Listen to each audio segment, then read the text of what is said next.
আমার একটা নিবেদন আছে। বলো শুনি। মহারাজ, আমি কিছুদিনের জন্য এই কৃষ্ণনগর ছেড়ে বাইরে যাব, বিদেশে। বিদেশ? বাহ, খুব ভালো খবর। কিন্তু কেন বৈজ্ঞানিক?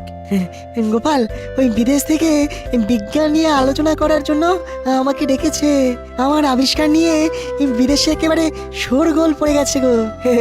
বিদেশের ওই বিজ্ঞান সংস্থা আমাকে আমার আবিষ্কারের জন্য কিছু অর্থ সাহায্য করবে। বাহ, তুমি তো কৃষ্ণনগরের গর্ব। হ্যাঁ, তোমার জন্য তো কৃষ্ণনগরের নাম সারা বিশ্বে ছড়িয়ে পড়বে। আমি সেখান থেকে যা অর্থ পাবো তা রাজকোষে দেব। আমাদের রাজকোষের অবস্থা তো আমি জানি মহারাজ। ধন্য ধন্য বিজ্ঞানী। তোমার মতো করে সবাই যদি এই দেশের কথা ভাবতো তাহলে কত ভালো হতো বলো তো। তা বিজ্ঞানী, তুমি কবে যাবে? কাল সকালে মহারাজ, কাল সকালে প্রথম ফেরিতে আমি যাব। গোপাল, তোমার সাথে আমার কিছু একান্ত কথা আছে। সভা শেষ হলে তোমাকে কিছু দায়িত্ব দেব। আপনার কাজে লাগতে পেরে নিজেকে ধন্য মনে করব বিজ্ঞানী। বাবা, খুব যে ভাব। হ্যাঁ, কি মন্ত্র দেবে কে জানে, তবে জানতে হবে। এইভাবে মাথায় হাত দিয়ে বসে থাকলে কিছু হবে? বীজ ধান না কিনলে চাষ করবে কি করে? তাই তো ভাবছি, এবার যে এইরকম অবস্থায় পড়বো ভাবিনি গো। গোপাল দাদার কাছে একবার চেয়ে দেখো না। উনি তো মাঝে মধ্যেই আমাদের সাহায্য করেন, কিন্তু এত বেশি টাকা গোপাল দাদা কোথায় পাবে? তবু তবু আজ একবার বলে দেখো, রাজবাড়ি থেকে ফেরার পথে গোপাল দাদার সাথে দেখা করব। বলুন বিজ্ঞানী, কি বলবেন বলেছিলেন? গোপাল, আমি কাল খুব সকালে চলে যাব, তাই আজকেই তোমার সাথে আপাতত শেষ দেখা। গোপাল, তুমি জানো আমার এই পরীক্ষা কেন্দ্রের উপরে কতজনের নজর রয়েছে। আমি তোমাকে ছাড়া আর কাউকে বিশ্বাস করতে পারি না। তোমার কাজ হলো প্রতিদিন একবার নিয়ম করে একটু দেখাশোনা করা, এই আর কি। বিজ্ঞানী, আমার সব বিষয় সম্পর্কে জানবার খুব আগ্রহ, তাই আমি আপনার এই পরীক্ষা কেন্দ্রে এসে অনেক কিছু জানবো। আপনাদের মতো জ্ঞানী গুণী মানুষের কাছ থেকে একটু একটু করে জেনে জেনে আমার জানার পরিধি আমি বাড়িয়ে নিচ্ছি। তুমি তুমি ধন্য গোপাল, ধন্য। তোমার এই সততার জন্য আমি তোমাকে এত ভালোবাসি। নাও ঘরের চাবি, সাবধানে রেখো। আসি। আপনার এই পরীক্ষা কেন্দ্র সম্মানের সাথে রক্ষা করব বিজ্ঞানী।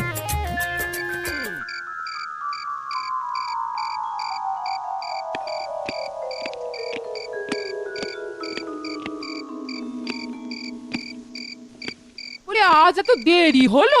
পুটির বাবা তোমার জন্য অপেক্ষা করতে করতে চলে গেল। মুটির বাবা এসেছিল কেন? এত কিছু বললো না গো।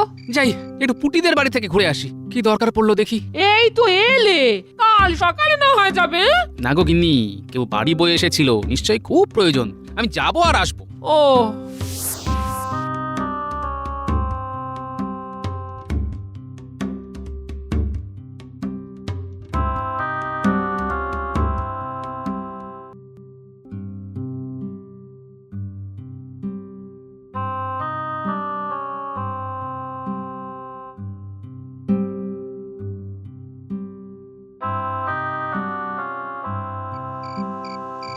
পুটি, পুটি।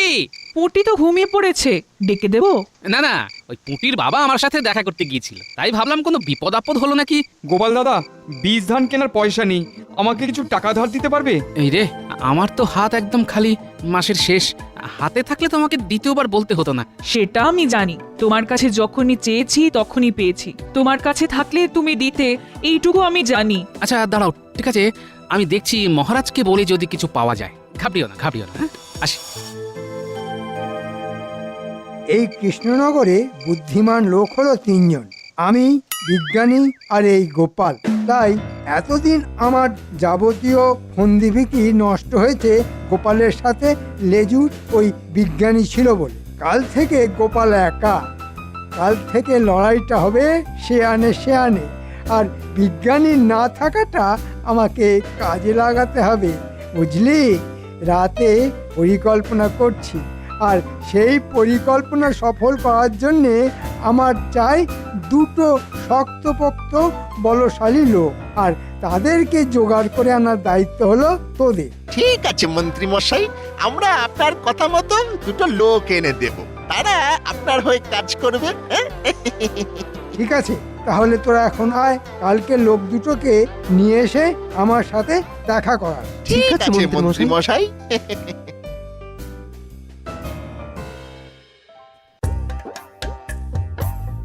বিজ্ঞানী সকালে বিদেশে চলে গেছে পুরস্কার আনতে। এটা আমাদের কত বড় আনন্দের খবর। মহারাজ, আনন্দের মাঝে একটা খারাপ খবর আছে। এই খরাতে চাষিদের খুব ক্ষতি হয়েছে। বীজ ধান কেনার পয়সা নেই। বলছিলাম যে ওই রাজকোষ থেকে কিছু অর্থ কি বরাদ্দ করা যায়? দেখো গোপাল, রাজকোষ শূন্য, কিভাবে কি হবে ঠিক বুঝতেও পারছি না। তোমার কথা শুনে না আমার খুব কষ্ট হচ্ছে গোপাল। এই তো সুযোগ, হ্যাঁ, কারো পৌষ মাস, কারো সর্বনাশ। হ্যাঁ, এই খরা আমায় নড়া ধরে দাঁড় করিয়ে দেবে। গোপাল, আমি দেখছি কিভাবে এই সমস্যা থেকে আমার রাজ্যের প্রজাদের আমি বার করে নিয়ে আসতে পারি। নবাব বাহাদুরকে কি খবর পাঠানো যায়? আমিও তাই দেখছি। কাল দুধ পাঠাই, দেখি নবাব আপৎকালীন ব্যবস্থার জন্য কিছু ঋণ দিতে পারেন কিনা। প্রহরী, দুধকে খবর পাঠাও, দেখি নবাব বাহাদুর কি বলেন। এই যে নবাব বাহাদুর যদি মহারাজকে সাহায্য করে, তবে আমার পরিকল্পনা একগাল মাছি। না না না না, কিছু একটা করতে হবে, কিছু একটা করতে হবে, কিন্তু করবোটা কি সেটাই তো বুঝতে পারছি না। আমি আগ বাড়িয়ে কিছু বলতে গেলেই গোপাল ঠিক ধরে নেবে। দেখি কিছু একটা উপায় তো করতে হবে। দুধ, তুমি কাল সকালে মুর্শিদাবাদ যাও আমার একটা বার্তা নিয়ে। মন্ত্রী, দুধকে তুমি বুঝিয়ে দাও আর চিঠিটাও লিখে দাও। এই তো সুযোগ এসেছে। মহারাজ নিজে হাতে সুযোগ করে দিলেন। দূত, তোমাকে মুর্শিদাবাদ যেতে হবে। নবাবকে জানাতে হবে আমাদের রাজ্যে খরাতে খুব ক্ষতি হয়েছে, আমাদের কিছু অর্থ সাহায্য লাগবে, রাজকোষ শূন্য, ঋণ লাগবে। মহারাজ, আমি আপনার হয়ে পত্র লিখে দিচ্ছি, আপনি শুধু সই করে দেবেন। ঠিক আছে, ঠিক আছে।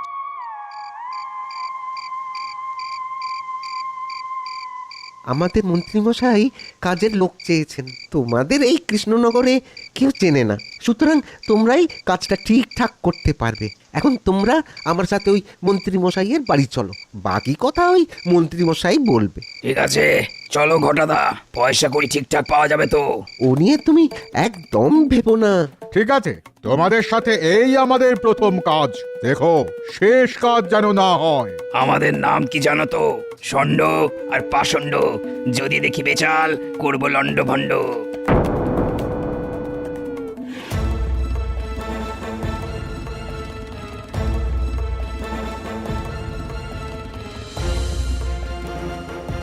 মন্ত্রীমশাই, ও মন্ত্রীমশাই, মন্ত্রীমশাই। আয় আয় আয়, কেউ দেখেনি তো? না না না না না না, কেউ দেখেনি। এই বটা কই? বটার ধুম জ্বর শুয়ে আছে। মন্ত্রীমশাই, এই যে আপনি ওই বলেছিলেন সেই মতো লোক এনেছি। কাজটা পারবে তো? পাঁচিল ভাঙা থেকে আঁচিল তোলা, সব আমাদের বাঁ হাতের খেলা। পয়সা পেলেই শুরু কাজ, হাত চালালেই শুরু নাচ। এ বাবা, এরা দেখি আমাদের সভাকবির মতো কথা বলে ছন্দ মিলিয়ে। কাজও করি ছন্দ মিলিয়ে। কেউ যদি না খেতে চায় তাকে খাওয়াবো গিলিয়ে। একটা ছোট্ট কাজ করে দেখাও দেখি। কত ছোট্ট বলুন দেখি? কাল সকালে দুধ মুর্শিদাবাদ যাবে, তোমরা দুজন এমন কিছু করবে যাতে করে ও না যেতে পারে। বেশি বাড়াবাড়ি না, হ্যাঁ? শুধু একটু দেব ছুঁয়ে, দুধ পড়বে ভুঁয়ে। ঘটা তোমাদের দুধকে চিনিয়ে দেবে। তাহলে ঘটা, কাল সকালবেলা শুরু আমাদের খেলা।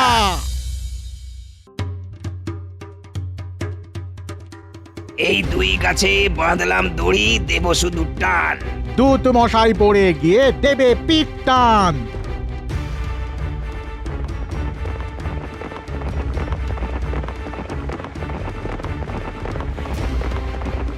এই কেউ আসছে, এই লুকিয়ে পড়, লুকিয়ে পড়।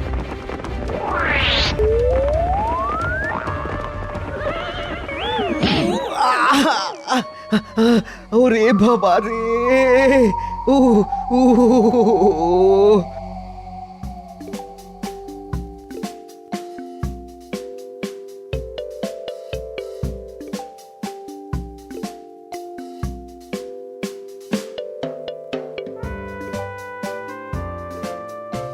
পুটির মা, বাড়ি আছো?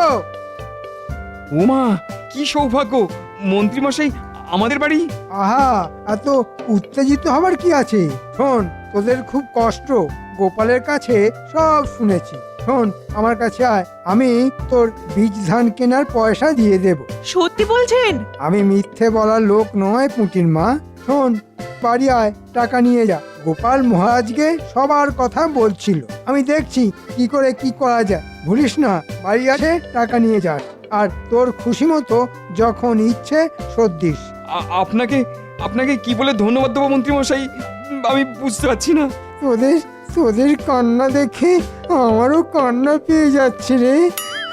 আর আমাকে আমাকে আর কাঁদাস না রে।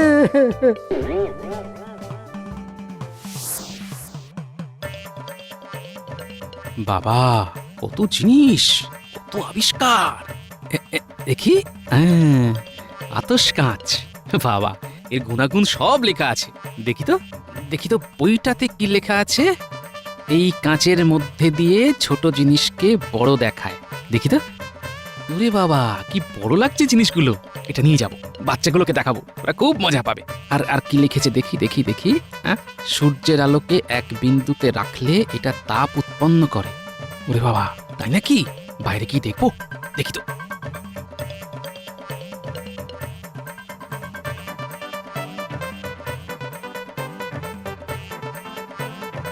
বাহ, উল্টে পুটিরা এটা দেখে খুব খুশি হবে। এটাকে কিছুদিন আমার কাছে রাখি।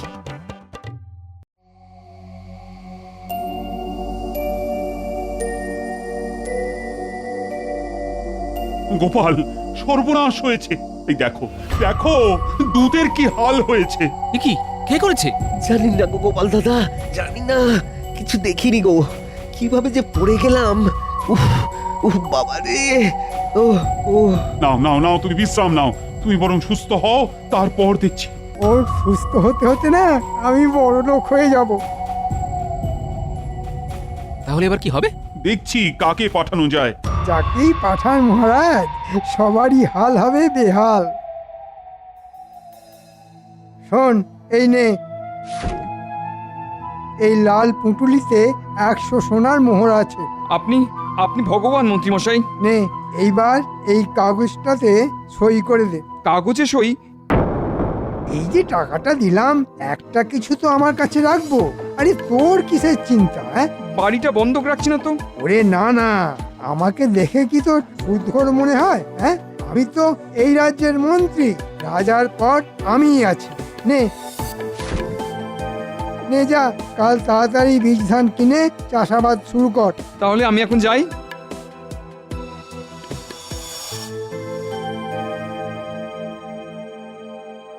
যাক বাবা, বীজ ধানটা কাল কিনে চাষটা শুরু করে দিই। ঠিক ঠিক 1 বছরের মধ্যে সব শোধ করে দেবো।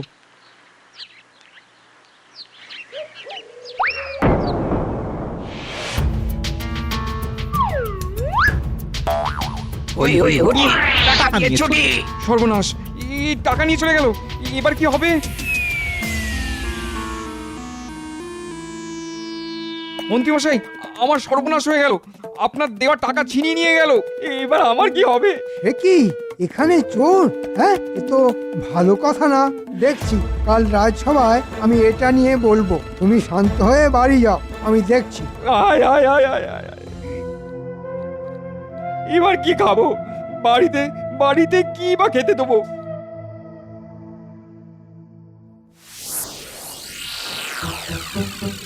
আপনার জিনিস এই নিন। আমাদেরটা এবার দিন। একেবারে নগদে, কাজ হলে একসাথে দিয়ে দেব। ধার বাকি একদম না, গুরু বলে গেছে। ঠিক আছে, তবে তাই হোক।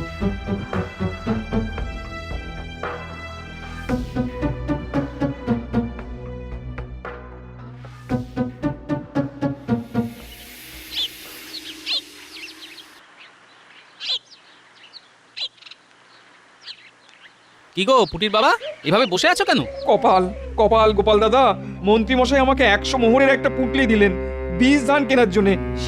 সেটাও চিন্তাই হয়ে গেল। একটা একটা একটা করে বলো, একটা একটা করে বলো, কে টাকা দিয়েছে? মন্ত্রীমশাই। বাহ, তবে তো ভালো। মন্ত্রীমশাই বদলে গেছেন তাহলে, কিন্তু ছিনতাই হলো কিভাবে? মন্ত্রীমশাই বাড়ি থেকে বেরিয়ে কিছু দূর গেছি, আচমকা দুজন বেশ সন্না মতন লোক আমার হাত থেকে মোহরের পুটলিটা নিয়ে চলে গেল। এবার মন্ত্রীমশাই ঋণ আমি শোধ করবো কি করে? দেখছি, ওটা নিয়ে ভেবো না, বুঝিয়ে বলা যাবে কোন। তুমি এখন বাড়ি যাও, আমি মহারাজকে বিষয়টা জানাচ্ছি। যাও যাও যাও, বাড়ি যাও, বাড়ি যাও। মহারাজ, আমাদের কৃষ্ণনগরে দুজন চোরের আবির্ভাব হয়েছে। তারা কাল পুঁটির বাবার কাছ থেকে মন্ত্রীমশাইয়ের দেওয়া মোহরের পুঁটলি ছিনতাই করে নিয়ে চলে গেছে। এবার কি হবে? ভাবনায় ভাবনায় কি দিন যাবে। গোপাল, কি করি বলো তো? একে রাজকোষ শূন্য, খরায় সব শেষ।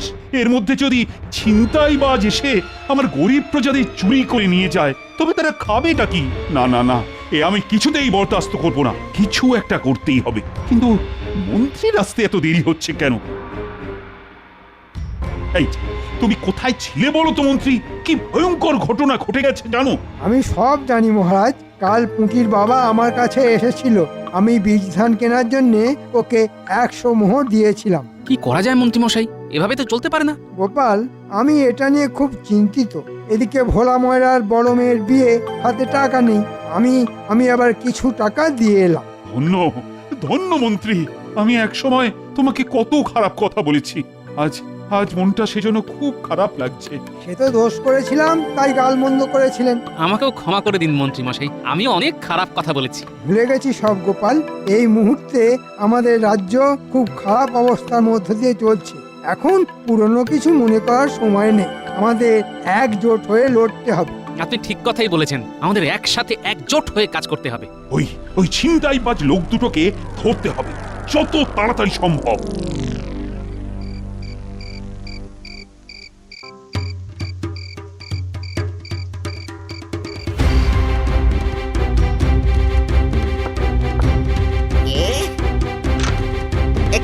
কে তোমরা?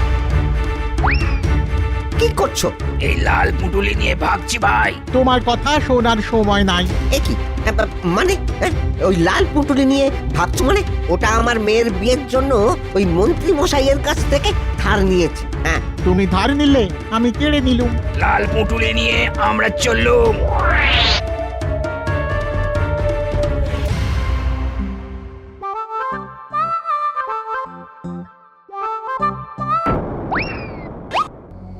আরে, ওটা তো ঘটা, সাথে ও দুটোকে নতুন মনে হচ্ছে। শুনতে হবে কি বলছে, রহস্য ওখানেই আছে। শোনো, মন্ত্রীমশাই বলেছেন আজ থেকে কয়েকদিন চুপ করে থাকো। যা কাগজপত্র আছে তা যথেষ্ট। মন্ত্রীমশাইয়ের সামনের ঘরের টেবিলে সবার জমির কাগজ আছে। তাই বলছি কিছুদিন চুপ করে থাকো। চুপ করে কি হবে? চুরি আমাদের করতে হবে। মন্ত্রী টাকা না দিলে চুরিটা করবে কি করে? ও, তাহলে এই ব্যাপার। সন্দেহ আমার অনেক দিন আগেই হয়েছে, প্রমাণ পাচ্ছিলাম না। আজ প্রমাণ হাতে এসে গেল। চলমন বৃন্দাবন, আতশ কাচের খেলা দেখাই এখন।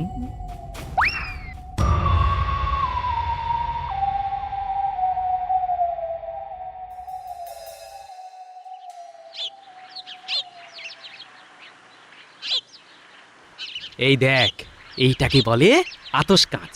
এটাকে দিয়ে ছোট জিনিসকে বড় দেখা যায়। বাহ, কি সুন্দর! গোপাল দাদু, যদি আতশ কাঁচ দিয়ে চোরগুলোকে দেখা যেত তবে কত ভালো হতো। হবে রে, হবে। তবে চোর ধরবো খালি চোখে। চোরকে প্রায় ধরি ধরি করে ফেলেছি। আর শোন, আতশ কাঁচে আরেকটা কাজও হয়। কি কাজ গোপাল দাদু? দেখবি? তবে দেখ।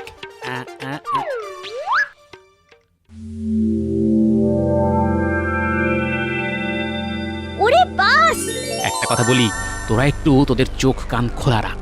কোনো অপরিচিত লোককে আমাদের এলাকায় দেখলেই সাথে সাথে খবর দিবি। চলি রে।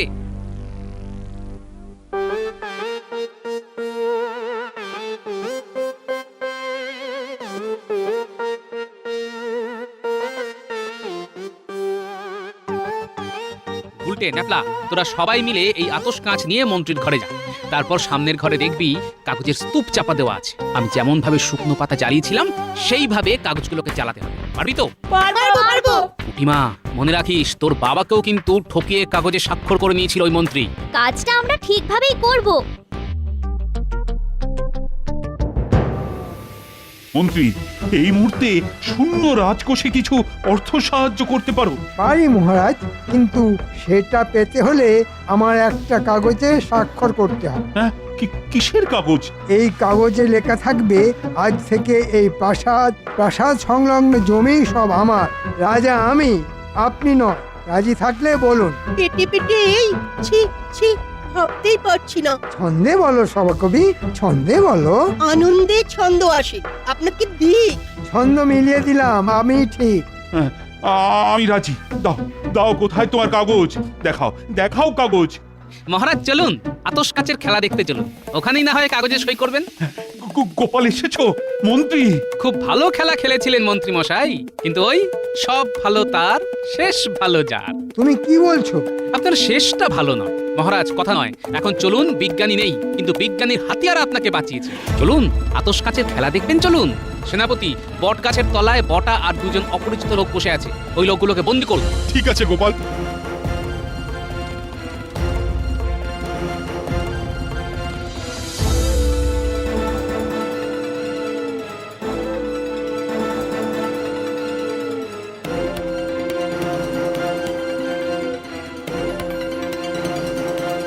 খুব দারুণ পরিকল্পনা করেছিলেন, ভালো সাজলেন।